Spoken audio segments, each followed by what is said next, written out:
Hey everyone, today we're diving into something really special. How to turn a child sponsorship into a true, genuine connection. It's a journey that goes way beyond just sending a letter. And it all starts with a single important question. Sponsoring a child is such an incredible thing to do. But here's the thing. How do you move past just being a name on a piece of paper? How do you really build a bridge of trust and understanding when you're worlds apart with different cultures, languages, and just totally different life experiences? Well, the entire foundation for building that bridge, it really comes down to one core idea: cultural awareness. And trust me, it's not just some buzzword. It's the absolute key that unlocks real, meaningful communication. So, what is it really? Simply put, cultural awareness is just taking a step back. It's recognizing that your sponsored child's world might have totally different norms, values, and ways of communicating. It's all about appreciating those differences, not trying to judge them. I love this way of thinking about it. Picture a bridge. Your world is on one side, your sponsored child's is on the other. And every single respectful interaction, every thoughtful question you ask, well, that's another plank you're laying down, making that bridge, that connection, even stronger. And this goes so much deeper than just, being polite. This quote from Southwest Human Development really hits it home. When you honor a child's culture, you are directly helping them build their self-esteem. Your respect has a real, tangible impact on how they see themselves in the world. Okay, so we totally get the why. Now let's get into the how. We've put together a little playbook for you, 5 key strategies to guide your letters and help you build that amazing dialogue. All right, here's our roadmap.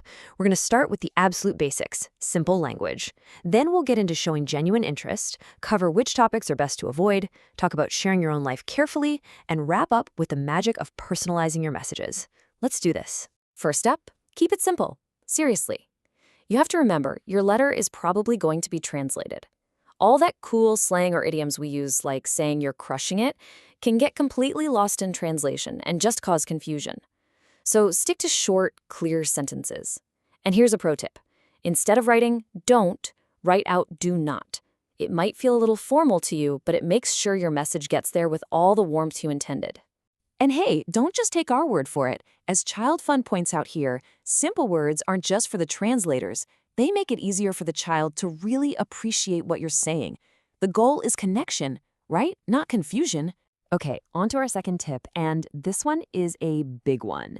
It's all about a mindset shift, from talking at a child to talking with them. And this is where genuine curiosity and respect become your most powerful tools. Just look at the slide. The difference is night and day. On the left, you ask, what's your favorite holiday? That is an open door. It invites them to share a story. Now look at the right. I bet you don't celebrate Christmas like we do.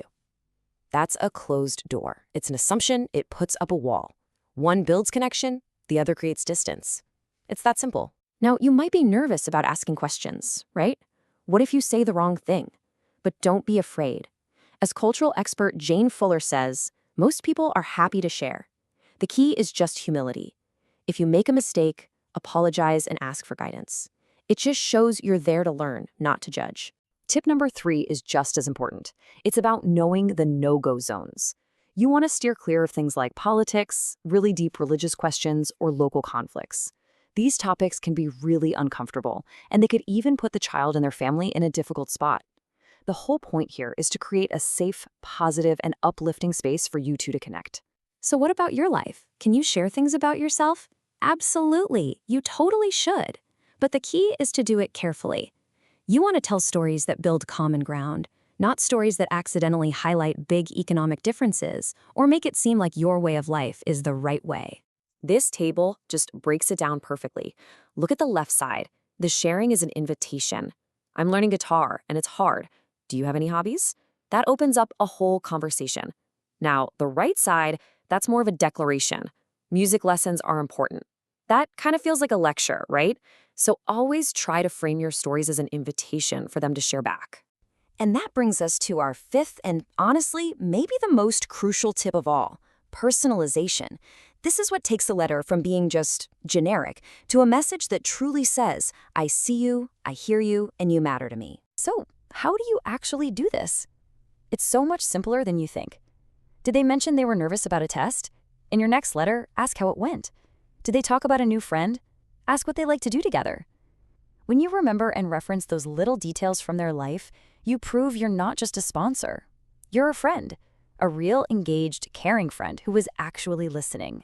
So, let's bring it all together. We've gone through these 5 keys. What does it all add up to? Why does this matter so much? Because you're not just writing letters. You are building a bond that can have a huge impact. Remember that bridge we talked about at the beginning? Well, these 5 keys aren't just a random list of rules. They're the actual tools you use with every single message you sent to build that bridge of trust, respect, and real friendship. And what's so incredible is that this connection is a two-way street. For the child, it's this massive boost to their self-esteem, to their identity. And for you, the sponsor, it's an amazing chance to deepen your own understanding of the world and to grow as a person.